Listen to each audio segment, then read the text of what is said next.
Executive power means executive power of the people, including the defense of Sri Lanka exercised by the president elected by the people. So it is in national security. This speaks of national security.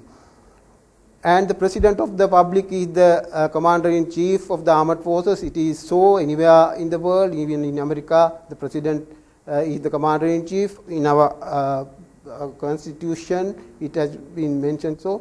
Sovereign right of the executive power of the people vested in the president for defense of Sri Lanka. For what purpose that right by the people has been given to the president? It is for the purpose of defense, without which no nation can survive.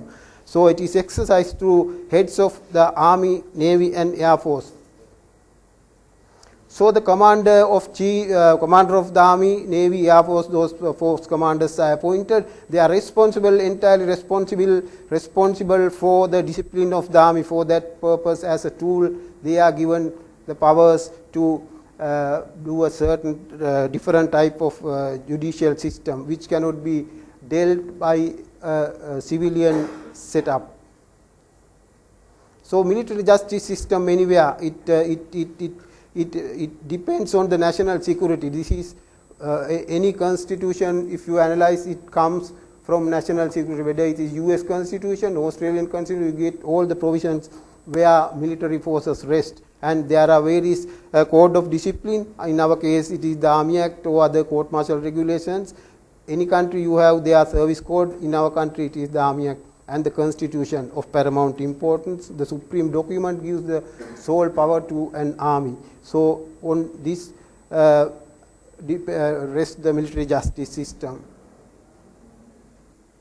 So military justice system in our country or any other country, it has a flow. Disciplinary system, it is the tool that commanders use for maintaining discipline in achieving ultimate goal of the national security. So military justice system, it has a very clear, very expeditious investigation system, and there is a court, military court, that is also equal to any other court in the civil setup.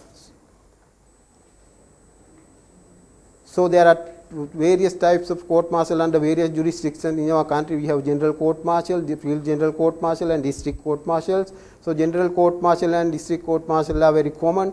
The general court martial officers, commissioned officers are tried before those court martials. District court martials, NCOs, non-commissioned officers are tried before those court martials, and always a judge advocate presides over. And there are commissioned officers who will be the president and other members of this court military system. So this is the scale of punishment that will be inflicted on an accused officer, which will clearly show you the kinds of punishment that could be inflicted on the officer or soldier convicted after a trial. So it shows that it is equivalent to high court in civil military justice, in criminal justice system. So you be so high, but the law will be above you. This is an example what happened in India. This is the military secretary in India, Lieutenant General Avades Prakash. So he was court-martialed for giving no objections certificate to a land adjoining the military establishment, where he gave permission to that land to be purchased by a developer. So he was found fault with that. His conduct was found unbecoming to the position of an officer. So he was court-martialed. So under this background, I will have to analyze my topic. So effective justice system needs to be evolved to safeguard interest of officers in the military with due regard to high standard of conduct of discipline in the armed forces. Justice and discipline must go together. This is what Justice Jeevan Reddy, Law Commission of India, has mentioned. So under this scenario, now I can just go through the International Covenant on Civil and Political Rights. This was adopted by United Nations in 1966. And I don't think I will have time to go through all these things. What can I affirm you and assure you that all these rights, these are the rights as I explained at the inception of my presentation. Article 14.3 provides for all these minimum guarantees that should be awarded to an accused officer. And even domestic legislation, 2007, that is an international convention. It has to be passed by our parliament. So International Covenant on Civil and Political Rights was passed by Sri Lankan parliament in 2007. under that act, section 4.1 has ensured all these safeguards, guarantees to an accused under trial before a criminal court. Then all these provisions have been included in the Army Act number 17 of 1949, the Discipline Regulations 1950, the Court Martial Regulations 1950.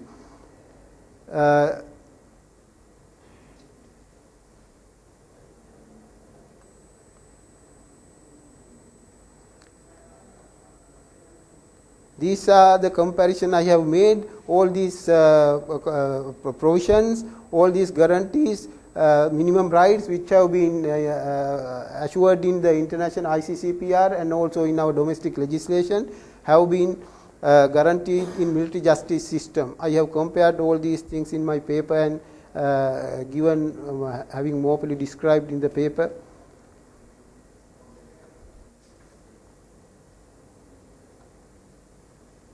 So there is no single right that has been deprived to an accused who has been court-martialed. But this is the glaring observation that I must place before you. You can observe that ICCPR was passed in 1966, UN and Sri Lanka ratified in 1980. 41 years after that, in 2007, it came to our domestic legislation. You can observe that even before 16 years before ICCPR passed, the imperial powers had given these documents. These came from the British Army Act and Court Martial Regulation. They had nicely included those rights in our military justice system. So lack of justice in the army. Then why? What is the purpose of? You might ask me. And then what is the significance of comparing this? No, even if these rights have been guaranteed, there are certain lacunas in the system. Therefore, any system in the world, any military justice system in the world is criticized. I have mentioned here some criticisms to you. This is when you divorce the military from military justice, you are left with justice. So these criticisms have been of immense value to the military justice system because of these criticisms, other military justice systems, UK, USA, Australia, they have changed their military justice system to be in par with the human rights and the other guarantees that have been accepted by the international community. USA, American Civil Liberties Union, this is how they speak about their military code, the Army Act. The uniform code of military justice is uniform, is a code and is military and therefore has nothing to do with justice.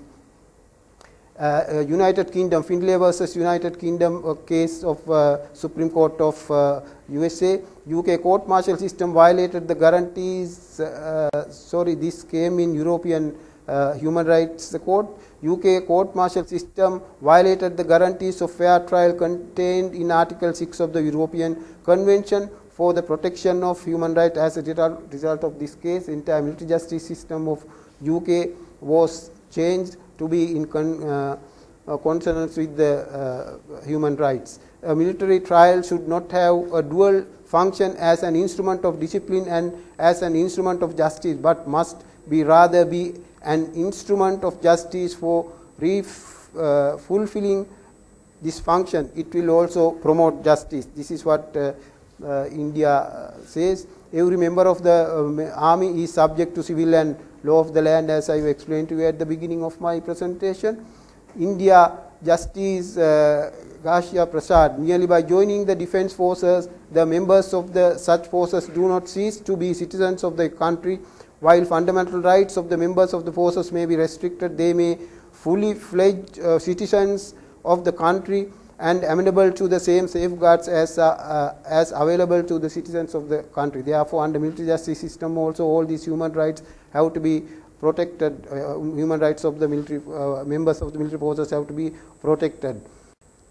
It has been protected by our constitution also, but there are restrictions. And again, I would like to mention about McChrystal case. He was removed from his command in 2010, and what happened there was, I explained to you, he spoke some contemptuous words against the commander-in-chief of his commander-in-chief.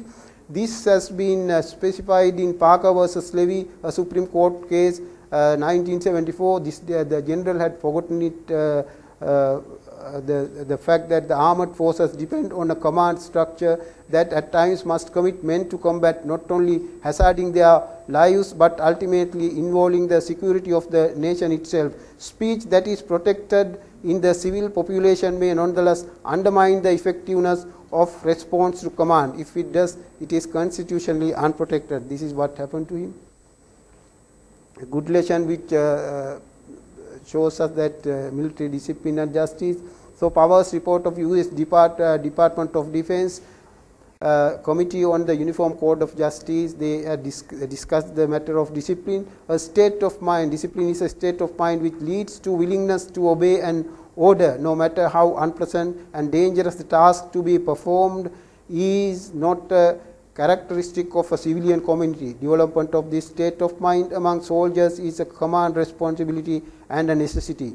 In the development of discipline, correction in individuals is indispensable. In correction, fairness or justice is indispensable. Thus, it is a mistake to talk of balancing discipline and justice. The two are inseparable.